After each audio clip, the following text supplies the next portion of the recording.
আজ আমরা যাব চর হেয়ারে। গতকাল ছিলাম তারুয়ার বিচে।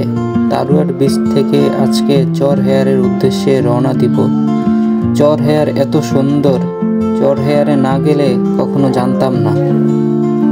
চর হেয়ারে আসার জন্য আপনার কচ্চিপিয়া ঘাট থেকে নৌকা, ট্রলার বা স্পিড বোট নিয়ে চলে আসতে পারবেন।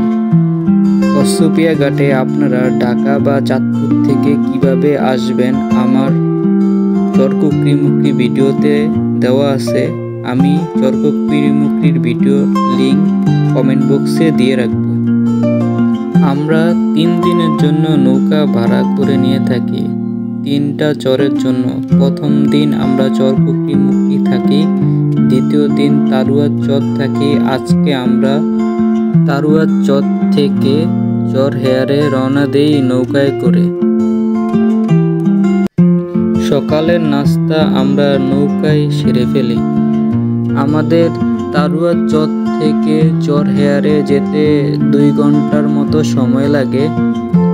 চর হেয়ারে সকল ধরনের সুবিধা পাওয়া যায়, খাওয়া দাওয়া, মোবাইল চার্জ, ওয়াশরুম এবং থাকার জায়গার ব্যবস্থা আছে। আপনারা তাঁবু করেও থাকতে পারবেন বা রুম নিয়েও থাকতে পারবেন।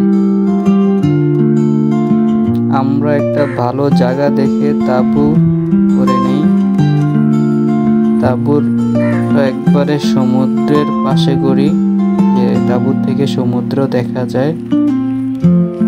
আর পাশে আমাদের একটা দোলনাও ছিল, দোলনায় বসে সমুদ্রের ভিউ দেখা যায়। আমি ভিডিও বা বলে আপনাদেরকে বোঝাতে পারবো না যে চর হেয়ার কত সুন্দর। আপনারা অবশ্যই চেষ্টা করবেন যে একবার হলো চর হেয়ার আসার জন্য। চর হেয়ার আসলে আপনারা বুঝতে পারবেন চর হেয়ার কত সুন্দর এবং প্রকৃতি ঘিরে একটা চর। চর হেয়ার যেমন সুন্দর, চর হেয়ারের মানুষও অনেক ফ্রেন্ডলি, অনেক সুন্দরভাবে কথা বলে, তারা অনেক ফ্রি। তাদের সাথে কথা বললে আপনার অনেক ভালো লাগবে।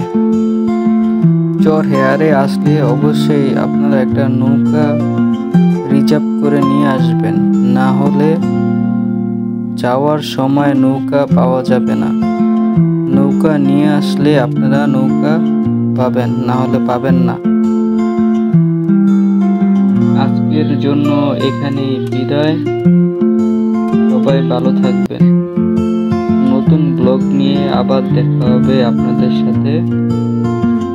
আপনারা চর হেয়ারের সুন্দর প্রকৃতি দেখুন। আল্লাহ হাফেজ।